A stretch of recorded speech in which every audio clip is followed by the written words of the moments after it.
Here's a little video on my Heathkit ID 4001 weather station. I've always wanted one of these since I was a kid, but they're very expensive, both in the kit form as well as build one. I kind of forgot about these over the years as I have a wireless weather station, but I happened to come across one of these in really good condition.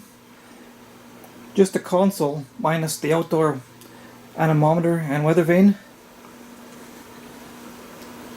So after a couple of years I was able to come across all the components to rebuild the outdoor sensors, as well as a mounting boom for it. Everything is all original. I have new components and the outdoor instruments all rebuilt.